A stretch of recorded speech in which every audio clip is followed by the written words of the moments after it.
देहू, आळंदी आणि पंढरपूरला जाणाऱ्या वारकऱ्यांसाठी स्वारगेट एसटी स्थानकावरून जादा एसटी सोडण्याची सोय करण्यात आली आहे. आषाढी कार्तिकी विसरू नका मज असे गूढ सांगणाऱ्या विठुरायाच्या भेटीसाठी आतुर संत तुकाराम महाराज आणि ज्ञानोबा माऊली या पालख्यांचे प्रस्थान पंढरपूरकडे होत आहे.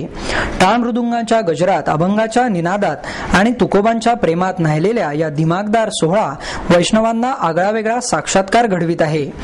या पालखीसाठी देहू, आळंदी आणि पंढरपूर येथे जाण्यासाठी संपूर्ण राज्यातून हजारो लाखो भाविक येत असतात. या भाविकांना या ठिकाणी जाण्यासाठी एसटी महामंडळाच्या पुणे विभागाच्या वतीने 40 बसेस सोडण्यात आलेल्या आहेत. या बसेस 24 जून पर्यंत देहू आणि आळंदी या मार्गावर धावणार आहेत, अशी माहिती एसटीच्या पुणे विभागाचे सहवाहक अधिकारी PV निंबाळकर यांनी दिली. एसटी महामंडळाच्या पुणे विभागाकडून आळंदी पुणे, देहू पुणे अशा बसेसच्या फेऱ्या चालवण्यात येणार आहेत. या मार्गावर सुमारे 40 बसेस धावणार आहेत.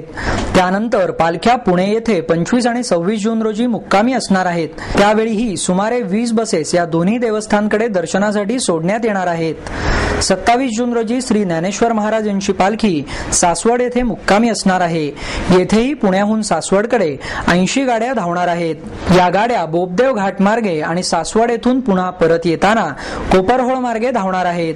त्याचप्रमाणे सासवड येथे पालखी मुक्कामी असताना नारायणपूर बालाजी मंदिरासाठी सासवड येथून गाड्या सोडण्यात येणार आहेत. दोन्ही पालख्यांच्या मुक्कामाच्या ठिकाणहून दररोज पंढरपूरसाठी जादा गाड्या सोडण्यात येणार आहेत. तसेच एका मुक्कामाच्या ठिकाणून दुसऱ्या ठिकाणी पालख्यांच्या मुक्कामाच्या ठिकाणापर्यंत जादा गाड्या सोडण्यात येणार आहेत. तसेच ही पालखी सासवडच्या पुढे गेल्यावर स्वारगेट स्थानकाहून पंढरपूरला साधारणतः 40 ते 45 जादा एसटी गाड्यांची सोय करण्यात आली आहे. या जादा गाड्यांचा लाभ भाविकांनी घ्यावा असे आवाहन निंबाळकर यांनी यावेळी केले.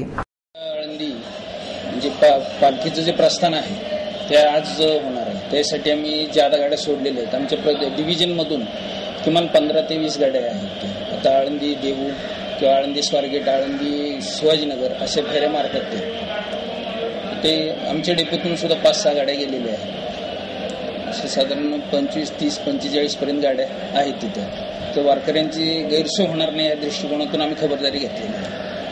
तसंच पालखी सासवडपर्यंत गेल्यानंतर सासवडला आम्ही 25 ते 30 गाड्या पाठवतो की जेणेकरून सासवडला जायला प्रवाशांना तिथं दर्शनाला गैरसोय होऊ नये अशा दृष्टीने आम्ही 40 ते 45 गाड्या सोडणार आहोत. तसेच पंढरपूर यात्रेसाठी डिव्हिजनमधून किमान 300 गाडी तरी व्यवस्था होईल. कोणत्याही परिस्थितीत वारकऱ्यांची गैरसोय होणार नाही याची काळजी आम्ही घेतलेलीच आहे. त्याबरोबर आमचे पाण्याचे टँकर हे बरोबर आहेतच. झालंच तर गाडीचा बिघाड झाला ह्या बाबतीत सुद्धा आम्ही दक्षता घेऊन आमची खास पार्टी हे प्रत्येक ठिकाणी आम्ही नियोजन केलेलं आहे. त्याची पार्टी लगेच मार्गस्थ बिघाड झालेली गाडी दुरुस्त करून पुढे पाठवणार किंवा त्याला रिलीफ देऊन ती गाडी पुढे मार्गस्थ करण्यात येणार. चालक वाहकांच्या आत्ताच आम्ही त्यांना म्हणजे कन्व्हिन करत असतो की ह्या दिवसा पिरियडमध्ये आपण रजा काढायच्या नाही. झालंच तर कुठल्याही महत्त्वाच्या कामाव्यतिरिक्त आम्ही रजा देत नाही त्यांना. त्याच्यामुळे आमचे ते चालक वाहक सेव्ह होतात. सेव्ह झाल्यानंतर आम्ही ती जादा वाहतुकीसाठी पूर्ण त्यांचा वापर करून घेतो. निम आराम आणि साध्या बसेस या दोन्ही बसेसची व्यवस्था केली.